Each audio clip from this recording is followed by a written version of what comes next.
Okay guys, welcome to another interesting video. അറിയാലോ, ഇന്ന് UFC 307 ആണ്. Alex Pereira versus Khalil. എപ്പോഴത്തെ പോലെ നല്ല ഉഗ്രൻ ടൈം പാസ് ആയിരുന്നു.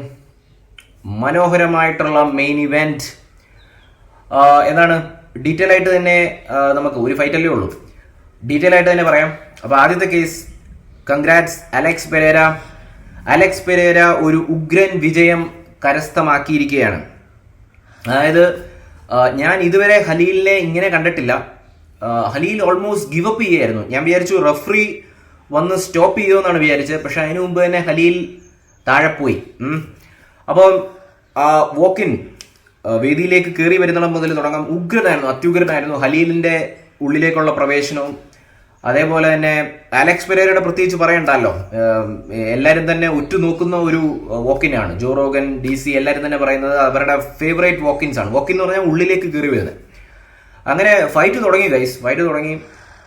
റൗണ്ട് 1, റൗണ്ട് 2, റൗണ്ട് 3, റൗണ്ട് 4 കളി തീർന്നു. അലക്സ് തീർത്തു എന്ന് വേണം പറയാനായിട്ട്.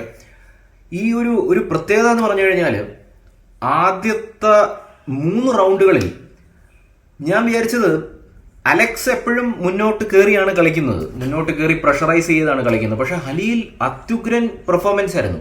ഹലീലിന്റെ നല്ല ഉഗ്രൻ പെർഫോമൻസ് ആയിരുന്നു. ഹലീൽ നല്ല രീതിയിൽ ഫൈറ്റ് ബാക്ക് ചെയ്തു. ചില സന്ദർഭങ്ങളിൽ പെരേര ബാലൻസ് തെറ്റിയൊക്കെ വീഴുന്നുണ്ടായിരുന്നു. അപ്പൊ ഞാൻ വിചാരിച്ചത് ഒരുപക്ഷെ ഹലീൽ ഇത് കൊണ്ടുപോകുമോ എന്ന് ഞാൻ വിചാരിച്ചു, അങ്ങനെ പോലും വിചാരിച്ചു. പക്ഷെ അത്ഭുതമെന്ന് പറയട്ടെ, ഫോർത്ത് റൗണ്ടിൽ പെട്ടെന്ന് കളി മാറുമായിരുന്നു. ഈവൻ ആദ്യത്തെ ഒരു 3 റൗണ്ടിൽ അലക്സ്, ചിലപ്പോൾ എനിക്ക് തോന്നിയതായിരിക്കും, അലക്സ് കുറച്ചൊരു ദേഷ്യത്തിലേക്ക് കാണപ്പെട്ടു, ഒരു ഫ്രസ്ട്രേഷനിലേക്ക് കാണപ്പെട്ടു.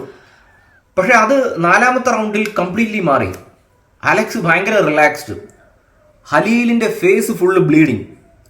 ഹലീൽ കംപ്ലീറ്റ് ക്ഷീണിതൻ എന്ന് പറഞ്ഞാൽ ടയർഡാണ്, ടോട്ടലി ടയർഡ്. അപ്പം ഞാൻ മനസ്സിലാക്കുന്നത് ആദ്യത്തെ 3 റൗണ്ടിൽ കിട്ടിയ കാര്യങ്ങൾ എല്ലാം കൂടെ അക്യുമുലേറ്റ് ആയി 4ാമത്തെ റൗണ്ടിൽ വന്നപ്പോഴത്തേനും ഹലീൽ ആ പഴയ ഹലീലേ അല്ല, ഗാർഡില്ല.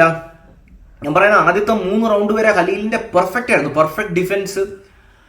പെരേര മുന്നിലേക്ക് പ്രഷറൈസ് ചെയ്ത് കയറി വരുമല്ലോ. പെരേരയുടെ ഒരു രീതി അങ്ങനെയാണ്. പുള്ളിക്ക് ഫൈറ്റ്, ബെൽറ്റ്, ടൈറ്റിൽ ഇതൊന്നും പുള്ളിക്ക് പ്രശ്നമില്ല. പുള്ളി മുന്നിലേക്ക് കയറി വരും, നോക്കൗട്ട് ആയാലും പ്രശ്നമില്ല.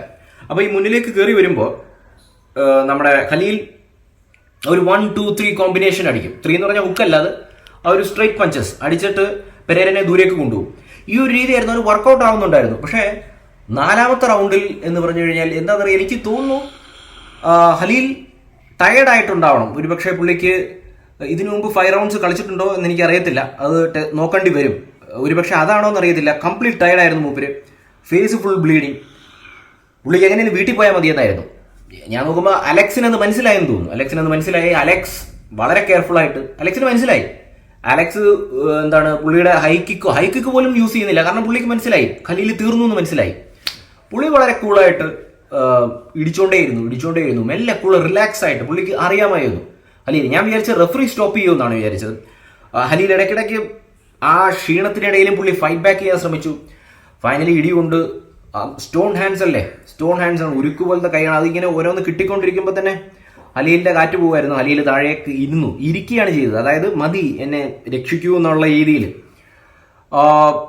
ഹലീൽ അംഗീകരിച്ചു പെരേര. നമ്മളെല്ലാവരും ഞെട്ടിയിരിക്കുകയാണ്. അത്യുഗ്രൻ, അൺബിലീവബിൾ. കാരണം ഞാൻ ഒരു ആദ്യത്തെ 3 റൗണ്ടിൽ ഞാൻ വിചാരിച്ചത് ഇന്ന് പെരേര പ്രശ്നത്തിലാണെന്ന് വിചാരിച്ചു.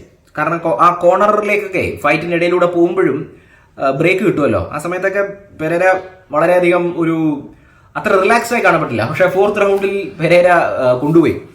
അപ്പോൾ ഞാനിപ്പോൾ ഇൻസ്റ്റയിലേക്ക് കമന്റ് ഇട്ടതേ ഉള്ളൂ. ഇനി സത്യത്തിൽ പെരേരയ്ക്ക് എന്തെങ്കിലും എന്നുള്ളൊരു ഡൗട്ട്, ഇനി എന്തെങ്കിലും ഇതുപോലെ മാജിക് എന്തെങ്കിലും ചെയ്യുന്നുണ്ടോ എന്ന് ഇപ്പം എനിക്ക്, ഇതുവരെ ഞാൻ തമാശയായിരുന്നു, ഇപ്പം എനിക്കൊരു സംശയമുണ്ട്. കാരണം ആ രീതിയിലായിരുന്നു. 4ാമത്തെ റൗണ്ടിൽ ഹലീൽ ഭൂമിയിലേ അല്ലായിരുന്നു. പിന്നെ ഞാൻ ഇൻസ്റ്റയിൽ വേറൊരു കമന്റ് കണ്ടു, സ്ഥിരം കമന്റാണ്, അലക്സിന് ആങ്കലേവിനെ പേടിയാണെന്നുള്ളത്. അലക്സിന്റെ ഇന്നത്തെ ഫൈറ്റിംഗ് സ്റ്റൈൽ കണ്ടാൽ അറിയാം, അലക്സിന് ആരെയും പേടിയില്ല.